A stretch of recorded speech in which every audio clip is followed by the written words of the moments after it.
کو پتہ ہے کہ کس طرح حضرت یاسر کو اس نے شہید کیا؟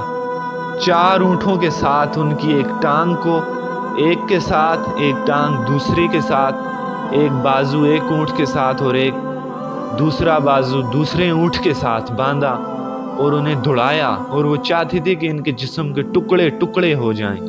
اس طرح انہیں شہید کیا۔ آپ یہ سوچ نہیں سکتے کہ کیسی کیسی تکالیف ان پر گزری ہیں، لیکن آپ حضور وہاں سے گزر رہے تھے اور کہہ رہے تھے اصبروا یا اہل یاسر، اے یاسر کے گھر والو صبر کرو، تمہارے استقبال کی تیاریاں ہو رہی ہیں۔ ایسی سیرت کون بتا سکتا ہے؟ آپ صلی اللہ تعالی علیہ وسلم کو بالواسطہ ساری تکالیف بھی دی گئی۔ 3 برس ایک گھاٹی میں محمد رسول اللہ کا پورا خاندان اور بنی ہاشم قید رہے۔ 3 برس کوئی تھوڑا وقت نہیں، اور یہاں کی قید پر قیاس نہ کیجیے گا۔ یہاں تو جیلوں میں ہر چیز میسر ہوتی ہے۔ یہ جو ان کے ساتھ بیتی یہ بنو ہاشم ہی کو پتہ ہے۔ وہاں کیا تھا؟ مکمل بائیکاٹ، کوئی چیز نہ اندر جا سکتی تھی نہ باہر۔ دونوں سائیڈوں پر پیرا تھا اور دونوں طرف اونچے پہاڑ تھے اور دونوں طرف سخت پیرا تھا۔ نہ کوئی چیز اندر جائے گی اور نہ کوئی چیز باہر جائے گی، اور قبائلی زندگی تھی، چنانچہ بنو ہاشم حضور کی پشت پناہی چھوڑنے کو تیار نہ تھے۔ حضرت طالب نے آخری وقت تک ساتھ نہیں چھوڑا۔ ہاں، آخر میں ایک بات ہو گئی تھی۔ ایک مرتبہ تو ہوا ہے کہ ایک قریش کا وفد آیا ہے، اپنے بھتیجے کو روک لو۔ قریش نے کہا کہ وہ ہمارے معبودوں کی توہین کرتا ہے۔ ابو طالب نے حضور کو بلایا اور فرمایا کچھ اپنے رویے کو بدلیں۔ پھر حضور نے جو جملے کہے وہ سننے کے قابل ہیں کہ اب یہ میرے ہاتھ پر اگر ایک ہاتھ پر چاند اور دوسرے پر سورج بھی رکھ دیں تو میں پھر بھی پیچھے نہیں ہٹوں گا۔ یہ تھی حضور کی استقامت میرے اور آپ کے آقا کی۔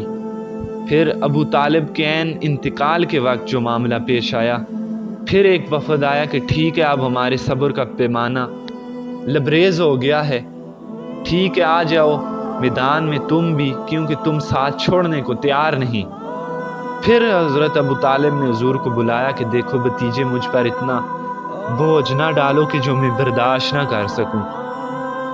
حضور کی آنکھوں میں آنسو آ گئے اور کہنے لگے چچا جان، یا یہ بات پوری ہوگی یا میں اپنے آپ کو ختم کر لوں گا۔ پھر رسول اللہ نے یہ کر دکھایا کہ کس طرح رسول اللہ نے دین کو استقامت دی۔ بہرحال شہب بنی ہاشم میں 3 بار اسی حال میں گزرے۔ بائیکاٹ، کوئی کھانے کی چیز موجود نہ تھی۔ ہاں کچھ لوگ تھے، مثلا حکیم بن اعظام، بعد میں یہ ایمان لائے ہیں، اس وقت یہ مسلمان نہیں تھے، یہ حضرت ختیجہ کے رشتہ دار تھے۔ وہ رات کو تاریکی میں کچھ چیزیں پہاڑ پر چڑھ کر کھانے کی دے آتے۔ شاید 1-2 اور بھی ہوں ایسے نیک لوگ، لیکن یہ وہاں کی صورتحال تھی۔ وہاں یہ بھی نوبت آئی ہے کہ بنی ہاشم کے پھول جیسے بچے بھوک سے بلبلا رہے تھے اور ان کی مائیں سوکھے چمڑے ابال کر ان کے حلق میں وہ ان کا پانی ٹپکا رہی تھی۔ اب سنیے جو وادی طائف میں ہوا۔ جب ابو طالب دنیا سے پردہ فرما گئے تو مکے والوں نے فیصلہ کر دیا کہ اب رسول اللہ کو قتل کرنا ہے، اب کوئی جنگ کا اندیشہ نہیں، اب کوئی خانہ جنگی نہیں ہوگی۔ تو آپ صلی اللہ تعالی علیہ وسلم طائف کے کہ شاید کوئی وہاں بات سن لے۔ طائف کے 3 بڑے سردار تھے۔ طائف اصل میں یہ قریش کے جو سردار تھے انہی کا گرمیوں کی صحت افزا جگہ تھی، ان کی وہاں جائیدادیں تھی، باغات وہیں پہ تھے اور یہ گرمیاں گزارنے کے لیے وہاں جاتے تھے۔ 10ویں سال میں جب ابو طالب کا بھی انتقال ہو گیا تو کافروں کو ہر طرح کھلے معار اسلام سے روکنے اور مسلمانوں کو تکلیف پہنچانے کا موقع ملا۔ حضور اقدس نے اس خیال سے طائف تشریف لے گئے کہ وہاں قبیلہ ثقیف کی بڑی جماعت ہے، اگر وہ قبیلہ مسلمان ہو جائے تو شاید مسلمانوں کو قوت مل جائے اور ان تکالیف سے آزادی مل جائے۔ اس قبیلے کے 3 بڑے سردار تھے۔ جب اللہ رب العزت کے محبوب نے ان سے گفتگو فرمائی، اللہ کے دین کی طرف بلایا اور رسول اللہ نے اپنی مدد کی طرف متوجہ کیا، پھر لوگوں نے بجائے اس کے دین کی بات کو قبول کرنے یا کم سے کم عرب کی مشہور مہمان نوازی کے لحاظ سے مہمان نوازی کرنے کے، انہوں نے صاف صاف جواب کر دے دیا اور بے رخی اور بد اخلاقی سے رسول اللہ سے پیش آئے۔ ان میں سے ایک سردار بولا کہ آپ ہی کو اللہ نے نبی بنا کر بھیجا ہے۔ دوسرا بولا اللہ کو تمہارے سوا اور کوئی نہیں ملا جس کو رسول بنا کر بھیجا۔ تیسرے نے کہا کہ میں تجھ سے بات کرنا ہی نہیں چاہتا، اس لیے اگر تو واقعی نبی ہے جیسا کہ دعویٰ ہے تو تیری بات سے انکار کرنا مصیبت سے خالی نہیں، اور اگر جھوٹ ہے تو میں ایسے شخص سے بات نہیں کرنا چاہتا۔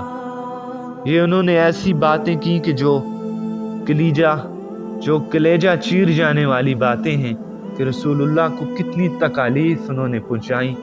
آپ صلی اللہ تعالیٰ علیہ وسلم تو ہمت اور استقلال کے پہاڑ تھے، مگر کسی نے بھی قبول نہ کیا، بلکہ بجائے قبول کرنے سے حضور سے کہا کہ ہمارے شہر سے فوراً نکل جاؤ۔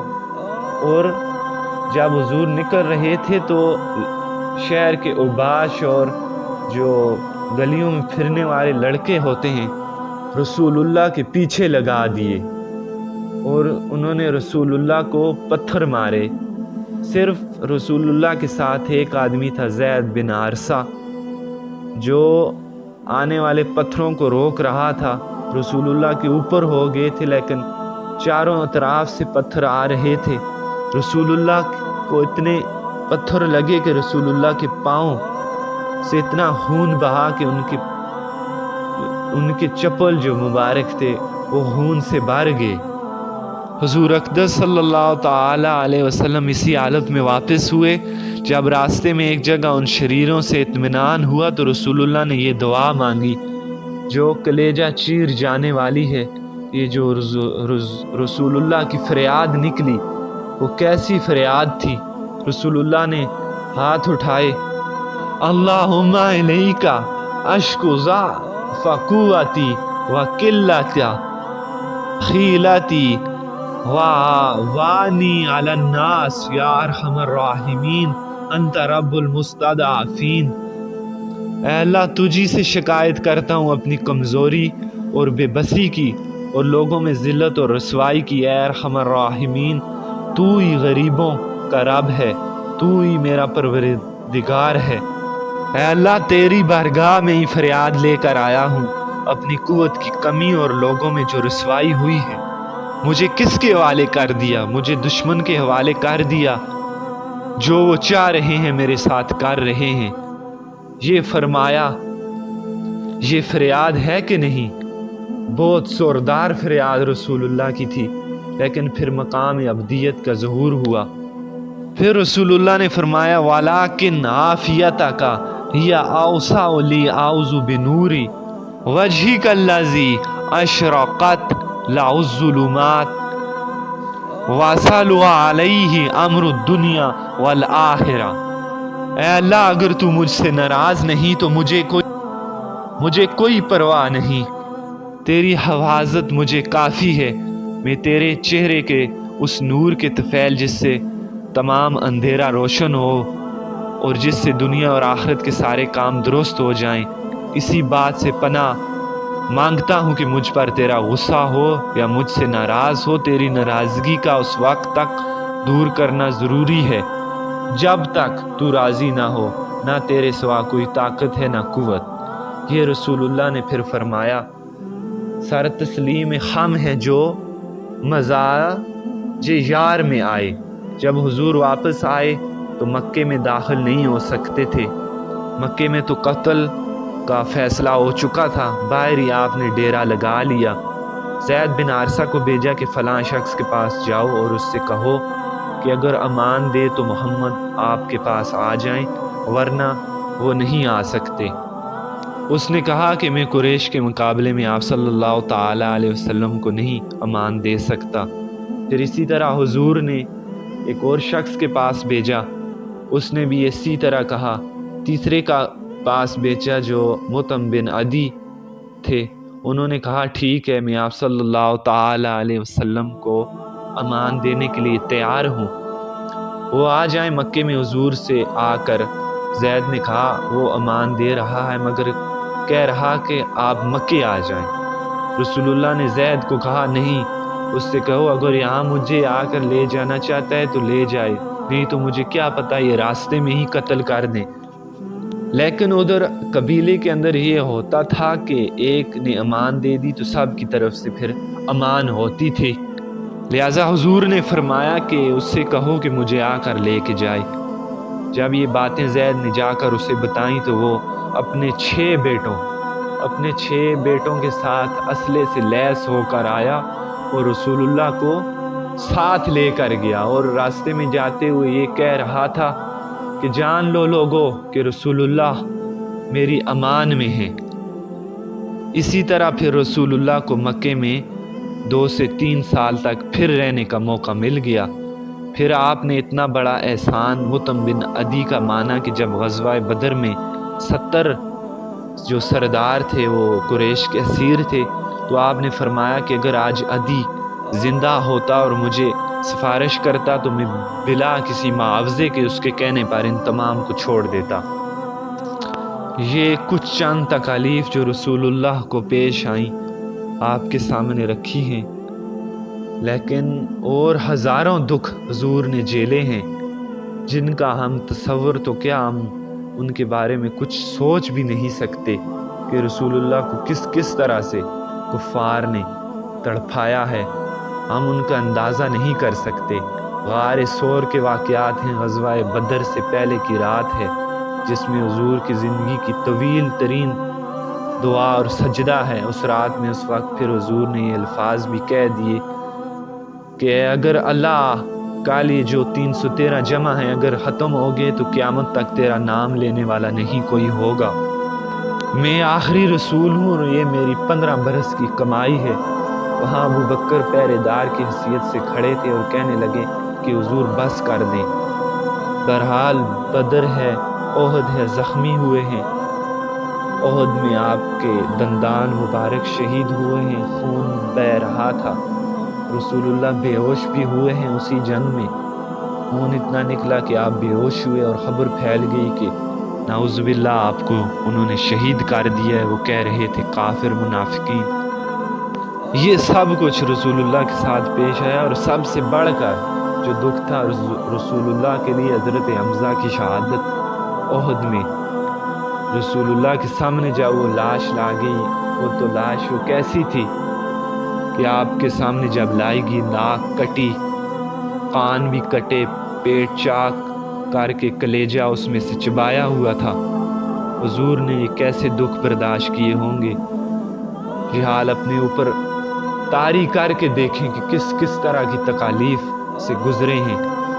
اور یہ حمزہ کون ہے؟ چچا ہیں حضور کے اور خالازاد بھائی ہیں، اور اس کی لاش کو دیکھ کر پھر آپ نے کیا کہا، اور جو آپ پر بیتی، جو قلب اطہر پر بیت رہی تھی، وہ مدینے میں جب جا کر ماحول بدلا تو کچھ راحت محسوس ہوئی، لیکن جب آپ احد کے بعد مدینے میں تشریف لے گئے تو زیادہ انصار تھے جو شہید ہوئے تھے، تو ہر گھر سے عورتوں کے ماتم اور بین کی آوازیں آ رہی تھیں، اس لیے اس وقت تک بین حرام نہیں تھا۔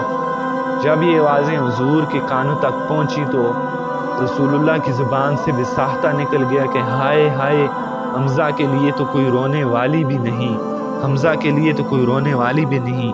اس پر انصار نے پھر رسول اللہ کے اس کہنے پر عورتوں کو حضرت صفیہ کے ہاں بھیجا جو حضرت حمزہ کے پاس تھیں اور بین کر رہی تھیں۔ پھر ان عورتوں نے بھی بین کیا اور تعزیت کی۔ پھر ایک سخت غزوہ احزاب ہے، اس میں مختلف آوازیں بھی آنے لگ گئی تھیں۔ اسوا کا لفظ ہی سورہ احزاب ہی میں آیا ہے۔ وہ اس وقت کیا تھا جب خندق کھودنے کا فیصلہ ہوا تو حضور نے بھی خندق کھودنے میں حصہ لیا اور باری باری پتھر حضور اٹھا کر لا رہے تھے۔ پھر ایک کسی سے پتھر ٹوٹ نہیں رہا تھا تو حضور نے 3 دفعہ ضرب لگائی تو وہ ٹوٹ گیا، لیکن کئی دن کے فاقے ہو گئے تھے، کھانے کے لیے کچھ نہ تھا، کل محاصرہ تھا، ہر طرف سے کفار تھے، 12,000 لشکر تھا، مجاہدین کو گھیرا ہوا تھا، یہاں تک کہ آپ کو معلوم ہوا کہ کچھ گھروں کے اندر بیت الخلاء کا بھی انتظام نہیں، باہر جاتے تھے قضاء حاجت کے لیے۔